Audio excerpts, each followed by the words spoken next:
Finally, mainstream news media is starting to talk about Project 2025.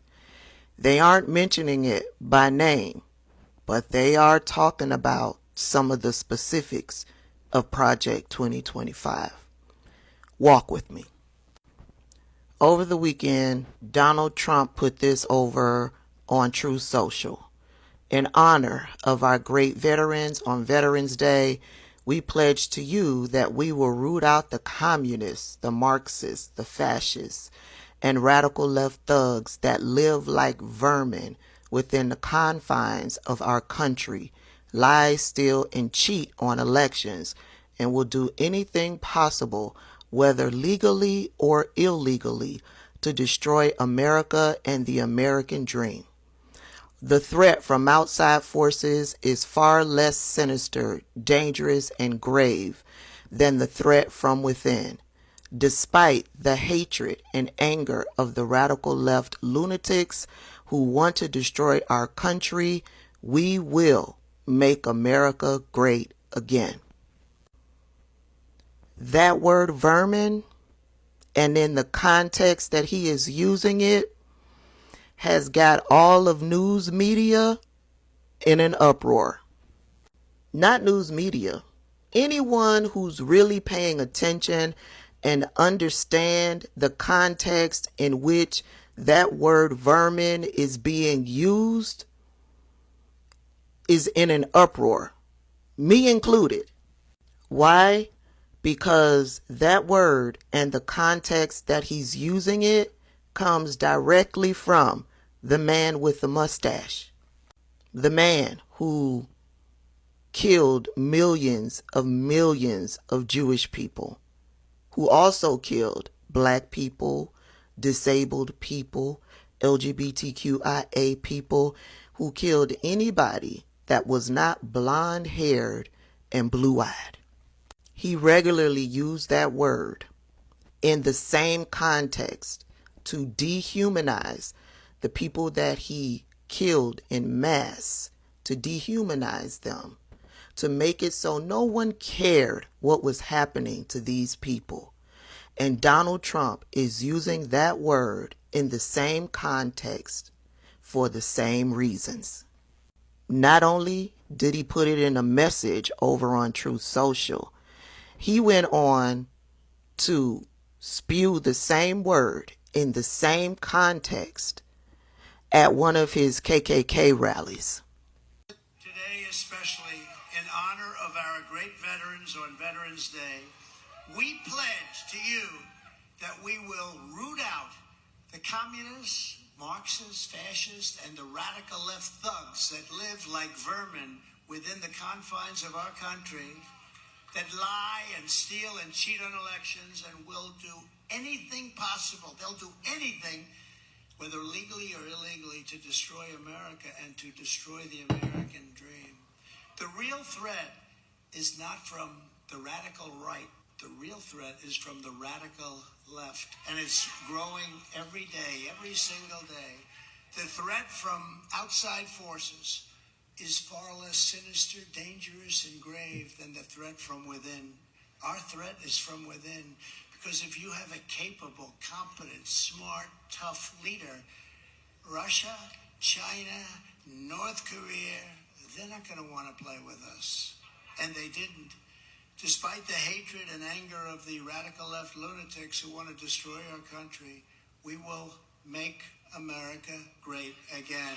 Thank you, New Hampshire. God bless. And let's be clear. Who's the vermin?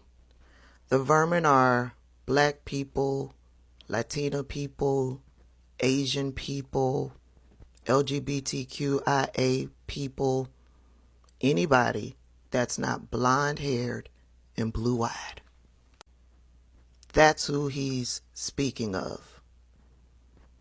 And now, mainstream media has finally caught on, because they are tying that to Project 2025, because Project 2025 is a fascist manifesto.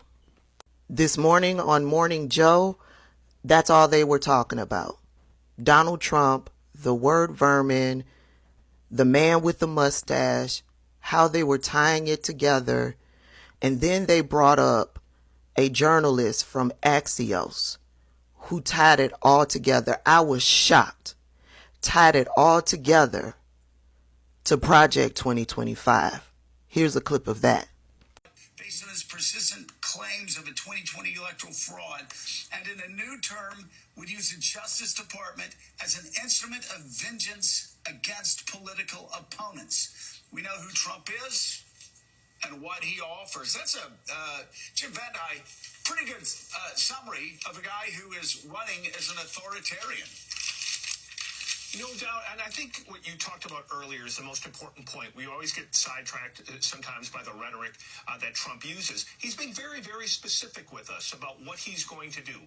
The New York Times has done a fabulous series with Jonathan Swan, Maggie Haberman, Charlie Savage, detailing that, and everybody watching this should look at it because it's using his words to show what a second term would look like.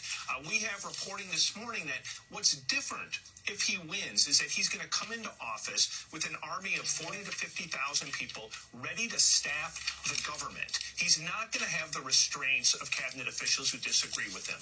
He's going to do everything he can to purge anybody who's professional staff who's been there a long time, and he's going to have a year's worth of vetting.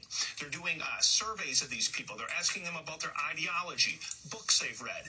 Name one figure who you believe captures your spirit, your political philosophy. I think the obvious answer there for a lot of them is going to be Trump. And if you answer Trump, you pass this loyalty test, then they can put you into the bowels of government where the action happens. It's one thing to have rhetoric. It's another thing to take the Department of Homeland Security, the Department of Defense, the Department of Justice, and put in there people who believe what Trump believes so that you can do the things that he says he's going to do. So I wouldn't just assume he's saying these things and it's bombast. He's going to come in hell-bent on doing it, and this time there's going to be a much more organized government to be able to do it, which is why I do think this is the most important election of our lifetime, because the contrast is massive, and I think both sides would come in with teams ready to do what they want to do.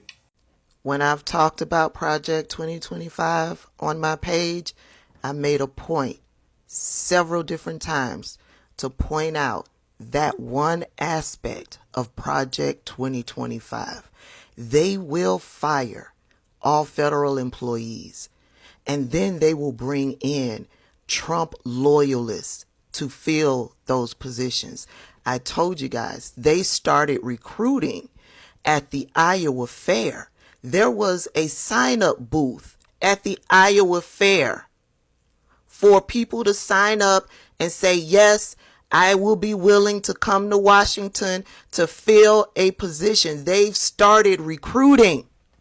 So when I hear people out there talking about you can't scare me with Project 2025, for me, it is a true bless your heart. And I'm going to turn and walk the other way because that person is no longer worth the education that I have. They are no longer worth receiving it. Steve Bannon also jumped on board with making things very clear as to what their intentions are should they take the White House in 2024. You have a MAGA lawyer who likes to come on your podcast, Mike Davis. Here's what he suggested were the top priorities for Trump's Attorney General. 1, fire the deep state executive branch. 2, indict the whole Biden family. 3, deport 10 million people, kids in cages. It will be glorious. 4, detain people at Gitmo. 5, pardon every January 6th defendant. What do you think about that 5-step plan? I think it's fantastic. All 5? All 5. We're going to start the largest deportation program in history. All 10 million must leave. You're saying that it's about people's gut feelings, it's about people's lived experiences. You think somebody that's struggling, right now in the economy cares about firing random deep state people, indicting Joe Biden's there's many things brother, you deporting Did people? I say that's all they're going to do? That's Mike Davis will probably be the Attorney General. These people are telling you what they are going to do. They're showing you who they've been showing you who they are.